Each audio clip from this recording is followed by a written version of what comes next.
हमारा अर्थ एक dynamic planet है जिसमें अंदर और बाहर से कंस्टेंटली चेंजेस होते हैं। बट इन चेंजेस का रीजन क्या है? एक्सोजेनिक और एंडोजेनिक प्रोसेसेस। एक्सोजेनिक प्रोसेसेस ऐसे फोर्सेस जो अर्थ को बाहर से चेंज करते हैं, जैसे वेदरिंग, इरोजन और डिपोजिशन।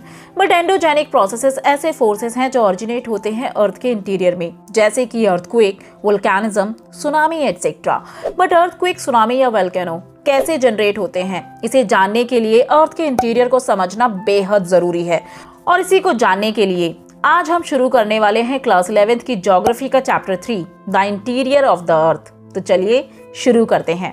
हमारे अर्थ का रेडियस है 6370 किलोमीटर और इसीलिए अर्थ के सेंटर तक पहुंचकर इंफॉर्मेशन कलेक्ट करना इम्पॉसिबल है। फिर हम अर्थ के इंटीरियर के बारे में कैसे पता लगाएं? एक्चुअल में साइंटिस्ट अर्थ से मिले मटेरियल के सैंपल्स कलेक्ट कर उन्हें ऑब्जर्व करके एस्टिमेट्स मींस अनुमान लगाते हैं और अर्थ के इंटीरियर की इंफॉर्मेशन को कलेक्ट करते हैं।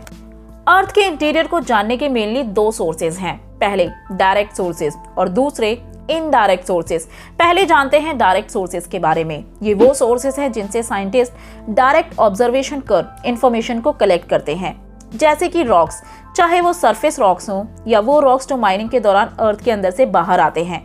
माइनिंग वो प्रोसेस है जिसके थ्रू मिनरल्स को अर्थ के अंदर से बाहर निकाला जाता है। इस प्रोसेस के दौरान साइंटिस्ट को मटेरियल या रॉक्स प्राप्त होते हैं, उन्हें ऑब्जर्व कर इंफॉर्मेशन कलेक्ट की जाती है। अब तक का सबसे डीपेस्ट माइन साउथ अफ्रीका की गोल्ड माइन है, जिसकी डेप्थ 3 to 4 किलोमीटर है। दूसरा डायरेक्ट सोर्स है प्रोजेक्ट, जो स्पेसिफिकली साइंटिस्ट के द्वारा अर्थ के इंटीरियर को जानने के लिए चलाए गए हैं। इनमें दो मेजर प्रोजेक्ट हैं, डीप ओशन ड्रिलिंग प्रोजेक्ट और इंटीग्रेटेड ओशन ड्रिलिंग प्रोजेक्ट। अब तक का सबसे डीपेस्ट ड्रिल आर्कटिक ओशन के कोला में किया गया है, जिसमें अर्थ के सरफेस को 12 किलोमीटर तक डग किया गया है। Number 3, volcanic eruption.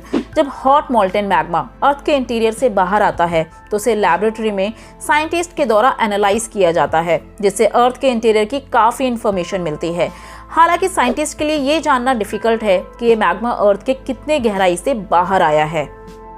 अब आते हैं इनडायरेक्ट सोर्सेज पर। ये ऐसे सोर्सेज हैं जिनसे इनडायरेक्ट एविडेंसेस के थ्रू या डायरेक्ट सोर्सेज से मिले मटेरियल को स्टडी कर अर्थ के स्ट्रक्चर के बारे में पता लगाया जाता है, जैसे कि observation and analysis made out by direct sources means direct sources से मिली इंफॉर्मेशन को एनालाइज या ऑब्जर्व करना। फॉर एग्जाम्पल माइनिंग एक्टिविटी, जो कि एक डायरेक्ट सोर्स है, बट एक्टिविटी के दौरान हमें पता चलता है कि अर्थ के सरफेस से नीचे की तरफ जाते हुए अर्थ के अंदर टेम्परेचर और प्रेशर दोनों इंक्रीज होते हैं। इसके अलावा डेप्थ के साथ साथ मटेरियल की डेंसिटी भी बढ़ती है। लास्ट चैप्टर में हमने पढ़ा प्रोसेस ऑफ डिफरेंशिएशन। ये प्रोसेस शुरू हुआ जब अर्थ अपने वोलेटाइल स्टेट में था। इस प्रोसेस के दौरान लाइट डेंसिटी वाले मटेरियल अर्थ के सरफेस की तरफ आने लगे, जबकि हैवी मटेरियल अर्थ के कोर की तरफ सिंक होने लगे और इसीलिए अर्थ के अंदर मटेरियल की डेंसिटी काफी डिफर करती है। इसके अलावा इन ऑब्जर्वेशंस के थ्रू पता चलता है रेट ऑफ चेंज, जिसे कहा जाता है थर्मल ग्रेडियंट रेट, जिसका मतलब है वो रेट जिस पर अर्थ के डेप्थ में जाने पर टेम्परेचर चेंज होता है। फॉर एग्जांपल, अर्थ के सरफेस से नीचे की तरफ जाते हुए हर किलोमीटर पर टेम्परेचर 25 डिग्री सेल्सियस बढ़ जाता है। दूसरा इनडायरेक्ट सोर्स है मिटियोर्स। अर्थ पर कई बार स्पेस से मिटियोर्स आकर गिरते हैं। हालांकि ये मिटियोर्स अर्थ के इंटीरियर का पार्ट नहीं होते हैं, बट फिर भी ये हमें अर्थ के इंटीरियर की काफी इंफॉर्मेशन प्रोवाइड करते हैं। पर कैसे? क्योंकि ये वो सॉलिड बॉडीज हैं जो उसी मटेरियल से डेवलप हुए हैं जिससे हमारे प्लैनेट्स का फॉर्मेशन हुआ है, और इसीलिए इन मिटियोर्स को स्टडी कर अर्थ के अंदर पाए जाने वाले मटेरियल के बारे में काफी कुछ पता लगाया जाता है। इन दोनों के अलावा अदर इनडायरेक्ट सोर्सेज हैं ग्रेविटेशन, मैग्नेटिक फील्ड और सिस्मिक एक्टिविटी।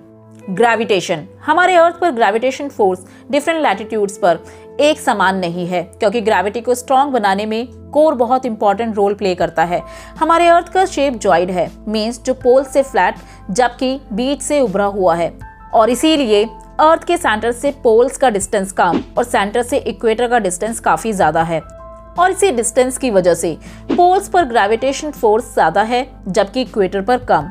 ये ग्रेविटी वैल्यू अर्थ के अंदर पाए जाने वाले मटेरियल के मास की वजह से भी डिफर करती है, क्योंकि इससे हमें पता चलता है कि अर्थ के अंदर पाए जाने वाले मटेरियल का मास डिस्ट्रीब्यूशन इवन नहीं अनइवन है, और इसे ही ग्रेविटी एनोमली कहा जाता है। ग्रेविटी एनोमली हमें डिफरेंट मास ऑफ मटेरियल के डिस्ट्रीब्यूशन की इंफॉर्मेशन देती है। नेक्स्ट इज मैग्नेटिक सर्वे। हमारे अर्थ के अपने मैग्नेटिक फील्ड है जो हमें बताते हैं मैग्नेटिक मटेरियल का डिस्ट्रीब्यूशन हमारे अर्थ पर किस तरह है। साइंटिस्ट के द्वारा मैग्नेटिक लाइंस के फोर्स को रीड किया जाता है और पता लगाया जाता है कि हमारे अर्थ के क्रस्ट में किस जगह पर कितने मैग्नेटिक मटेरियल पाए जाते हैं। थर्ड इज सिस्मिक एक्टिविटी, जो कि अर्थ के इंटीरियर की इंफॉर्मेशन का सबसे इंपॉर्टेंट सोर्स है। हमारे अर्थ के अंदर कुछ वेव्स रिलीज होती हैं जिन्हें सिस्मिक वेव्स कहा जाता है। ये सिस्मिक वेव्स डायरेक्ट कनेक्टेड हैं अर्थक्वेक से। इन्हें डिटेल से जानने के लिए जरूरी है अर्थक्वेक को डिटेल से स्टडी करना, जो हम जानेंगे नेक्स्ट वीडियो में। Hope you like this video. For more videos do like, share and subscribe to our channel.